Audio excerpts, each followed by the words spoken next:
Salut tout le monde, je suis de retour pour la prochaine séance de cours de français de mise à niveau. Aujourd'hui, nous allons parler de l'éloquence. Comment devenir un bon orateur? Je vais vous demander de vous abonner à ma chaîne pour ainsi recevoir toutes mes vidéos. Ok, tout de suite après, nous allons commencer avec le cours d'éloquence. Mais avant tout, laissez-moi vous faire deux petites remarques importantes. Première remarque, la confiance en termes d'éloquence. La confiance en soi peut vous aider à booster votre langage. Étant sûr de soi, vous avez moins de chances de commettre des erreurs fréquentes, comme s'exprimer à basse tonalité ou mâcher ses mots. Deuxième remarque, changer sa voix. Il est impossible de changer sa voix de manière subite. Parce que notre timbre vocal est de préciser l'épaisseur et la longueur de notre corde vocale. Pour être éloquent, votre timbre vocal n'a pas tellement d'influence sur votre discours. Il est clair que si vous avez la voix claire et douce, c'est un avantage. Mais ne vous inquiétez pas, ce n'est pas vraiment grave. Vous n'avez qu'à accepter votre voix telle qu'elle est. Passons à présent sur l'objectif de cette vidéo, qui n'est autre que l'articulation. Il faut surtout retenir que l'articulation est essentielle, car bien articuler donne un sens clair et précis au message que vous voulez faire passer à travers votre discours. Vous pouvez faire cet exercice qui consiste à mettre une plume dans la bouche. Cela fait travailler l'arrière de la mâchoire. Vous pouvez faire par exemple comme ça. Je suis passé chez Sèche en laissant ma chaussure. A, E, I, O, U. J'aime ce cher cerf. J'aime ce cher cerf. Cela fait donc travailler l'arrière de la mâchoire, comme je viens de dire. Bien que ça a l'air stupide, mais ça est beaucoup. Et c'est assez efficace. Une fois que vous maîtrisez les phrases simples, passez à des phrases comme « Je suis passé chez Soch en laçant mes chaussures ». Une fois que l'articulation est maîtrisée, passez au concept de gestion de la voix. Il y a trois composants auxquels on doit faire attention.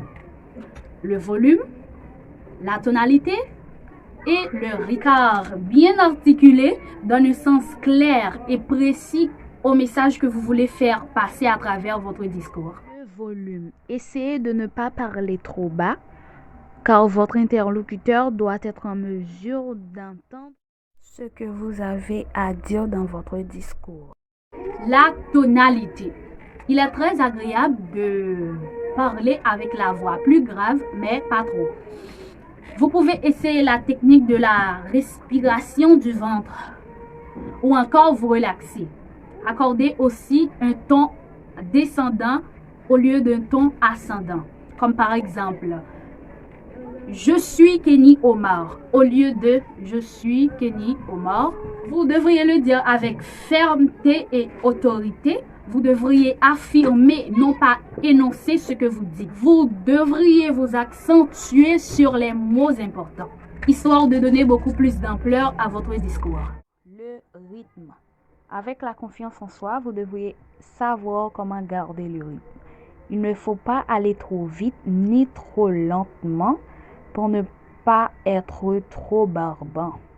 On a quand même tendance à aller trop vite lorsqu'on est temps. Le plus important, c'est d'apprendre à maîtriser ces trois points, comme briser la monotonie pour s'adapter en fonction de la situation et aussi pour s'adapter à l'interlocuteur. Cela permet d'augmenter son éloquence. Parler en toute éloquence, c'est comprendre le sujet et savoir utiliser les phrases courtes et simples. Utilisez un langage précis, évitez les mots compliqués. Pour cela, vous devriez faire de plus en plus de connaissances avec vos livres. Vous devriez lire beaucoup. À présent, passons à la méthode pratique, la prestance. Fixez son interlocuteur. La posture, très importante, alors tenez-vous droit. Et puis la gestuelle, les gestes superflus, faut éviter.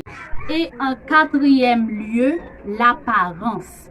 Plus vous êtes séduisant, plus ce que vous dites est éloquent. Alors il est important de soigner son apparence. Deuxième élément, le public. Savoir s'adapter à son public. Prendre compte des agissements, savoir parler avec son interlocuteur. Surtout, ne vous écoutez pas parler car c'est frustrant. Alors, la meilleure façon d'être éloquent, c'est de beaucoup s'entraîner. Comme ça, prenez un livre que vous aimez, lisez-le à haute voix et enregistrez ce que vous dites. Comme ça, vous aurez une idée de comment être un orateur. Vous pouvez ainsi progresser à l'aide de vos enregistrements. Appliquez les phrases que vous lisez dans vos discussions quotidiennes.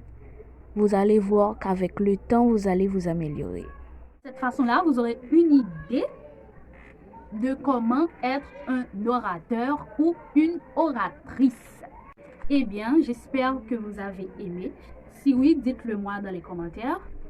Et la meilleure façon de m'aider est de partager cette vidéo avec vos amis et de vous abonner et aussi d'activer la cloche de notification pour toujours recevoir mes vidéos sur ma chaîne.